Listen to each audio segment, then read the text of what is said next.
Ukraine में करीब 20,000 से ज्यादा भारतीय नागरिक रहते हैं। इनमें ज्यादातर छात्र हैं। मंगलवार को संयुक्त राष्ट्र सुरक्षा परिषद में भारत ने अपना पक्ष रखते हुए कहा था कि भारतीय नागरिकों की सुरक्षा हमारी प्राथमिकता है। रूस द्वारा यूक्रेन पर हमले की आशंका के बीच एयर इंडिया के बोइंग 787 विमान के करीब 240 भारतीय छात्र देर रात भारत पहुंचे। उड़ान AI 1946 ने यूक्रेन की राजधानी कीवी के बर्लिस अंतर्राष्ट्रीय हवाई अड्डे से शाम लगभग 6 बजे उड़ान भरी और मंगलवार को लगभग 11:40 बजे दिल्ली के इंदिरा गांधी अंतर्राष्ट्रीय हवाई अड्डे पर उतरी। दिल्ली उतरने के बाद कुछ छात्रों के चेहरे पर खुशी थी और कुछ डरे भी दिखे।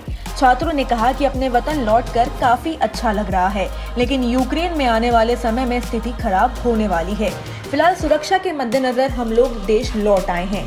आगे स्थिति सुधरने तक ऑनलाइन पढ़ाई करेंगे।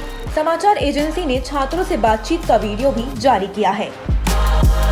भारत लौटने वाले कई भारतीय यूक्रेन में चिकित्सा शिक्षा प्राप्त करने वाले छात्र हैं। छात्रों ने जमीनी हालत का जिक्र करते हुए कहा कि वर्तमान में स्थिति तो शांतिपूर्ण है, लेकिन काफी लोगों में भविष्य को लेकर काफी दहशत है। छात्रों ने कहा कि हमने दूतावास की सलाह का पालन किया है, जिनमें छात्रों को जल्द से जल्द देश छोड़ने के लिए कहा गया है। छात्रों ने कहा कि हमें अपने वतन लौटकर काफी अच्छा लग रहा है। इसके अलावा एक छात्र ने कहा कि वहाँ कुछ ज्यादा नहीं हो रहा है। फिलहाल शांतिपूर्ण स्थिति है, लेकिन जिस तरह से चीजें चल रही है, लोग क्या कर रहे हैं, हमें नहीं पता कि आने वाले दिनों में क्या होगा। एक अन्य छात्र ने ये बताया कि उसके माता पिता अब काफी राहत महसूस कर रहे हैं कि संकट के बीच उसने यूक्रेन छोड़ दिया है। एक और छात्र ने कहा कि पश्चिम यूक्रेन में स्थिति अभी इतनी खराब नहीं हुई है जितनी पूर्वी यूक्रेन में हो रही है। छात्र ने बताया कि लगभग सभी सीमाओं पर रूस की आर्मी तैनात है, कभी भी आक्रमण हो सकता है। सीमाओं पर भारी संख्या में रूस के हथियार और वॉर टैंक रखे गए हैं। वहाँ के दूतावास ने अपना हेल्पलाइन नंबर जारी किया है, ईमेल जारी किया है, जिससे वहाँ के जो छात्र हैं वो किसी भी परिस्थिति में उनसे संपर्क कर सकते हैं। तो दूतावास अपने तरीके से पूरा यथासंभव प्रयास कर रहा है कि स्टूडेंट डरे नहीं, पैनिक ना हो। और छत्तीसगढ़ सरकार ने भी कुछ नंबर नोडल अधिकारी वगैरह का जारी किया है। यूनिवर्सिटी की तरफ से क्या प्रयास है? यूनिवर्सिटी ने क्लासेस ऑनलाइन कर दी और यूनिवर्सिटी ने भी एडवाइजरी जारी कर दी कि आप अपने घर चले जाएं। बहुत अच्छा लग रहा है, फाइनली आई एम होम। कैसे फील कर रहे थे यूक्रेन में, क्योंकि सब सिचुएशन काफी पेरेंट्स पैनिक थे, काफी स्ट्रेस्ड आउट थे कि क्या सिचुएशन चल रही है। सो इट वाज बेटर कि हम वापस आ गए। पेरेंट्स से बात हुई थी कि वहाँ पर थे तो क्या बातें हो रही थी, वो टेंशन में थे? पेरेंट्स काफी टेंशन में थे, काफी बोल रहे थे कि जल्दी से जल्दी आओ, जितना जल्दी हो सकता है। बेसिकली इतनी बात है नहीं, बट हाइपर हो चुकी है, तो पेरेंट्स काफी स्ट्रेस थे, तो आना पड़ा। यूक्रेन से लौटे छात्र ने बताया कि अभी गिने चुने छात्र ही भारत आ पाए हैं। हजारों की संख्या में भारतीय विद्यार्थी अभी भी यूक्रेन में ही फंसे हुए हैं।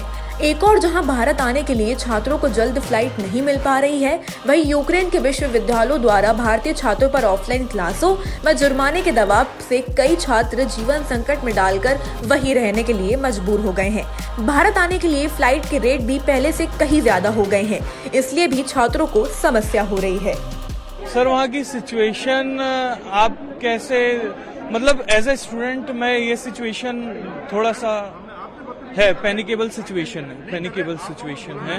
और मैं एक ही चीज बोलूंगा कि जितना जल्दी हो सके एज ए स्टूडेंट आ जाना चाहिए। बाकी फिर ऑनलाइन अगर स्टडी चलती तो ठीक, वरना फिर फ्यूचर का तो जो वापस आके कैसा लग रहा है अपने देश में? बहुत रिलीफ, बहुत ज्यादा रिलीफ, क्योंकि पेरेंट्स अब जो है नॉर्मल रिलीफ के साथ। पेरेंट्स से बात हुई? हाँ, बहुत आते ही साथ उन्हीं से बात हुई, और वो अब रिलीफ की जो बोलते हैं कि अब तुम आ गए, अब अच्छा है, क्योंकि वहाँ का नहीं पता था, कुछ भी हो सकता था।